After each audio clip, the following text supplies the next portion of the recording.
Hey, welcome back to Project 365. It's Julie and Corey of SB Pace. And the question that we're answering today is, what goals should I set for myself for marketing?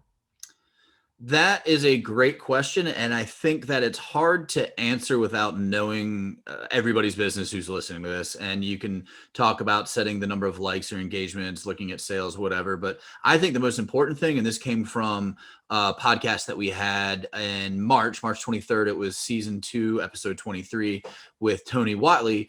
One of the things that he brought up, which really kind of struck a chord with me, was building a community, and instead of just like looking for followers. So you can have 100,000 followers, you can have 1 million followers, but if they're not engaged, if they're not paying attention to what you're doing, if they're not advocating your brand, then they're essentially worthless. Yeah, it looks good, you've got 100,000 followers or whatever it is, but if they're not actually engaging with your business, then they're not really worth anything other than just being a number.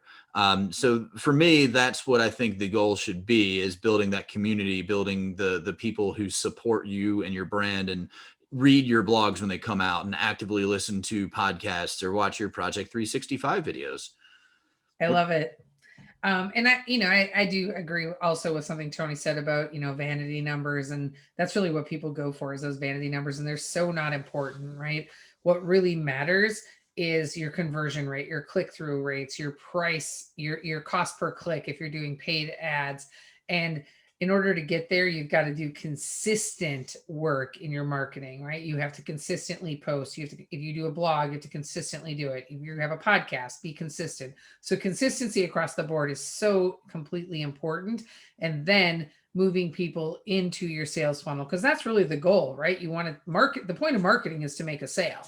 So you want to take your ideal customers or the prospects and move them into the sales funnel, take them from being just this casual observer of your brand to somebody who's a loyalist, and get them all the way through the funnel and making purchases, and become sort of this customer that you can establish a lifetime value on that customer for. So that's the important part for me. And what you want to measure is, how much are you paying to get the leads that you have, and then what's your cycle time to move them into the sales funnel, and then just being consistent in your approach. Anything else? No.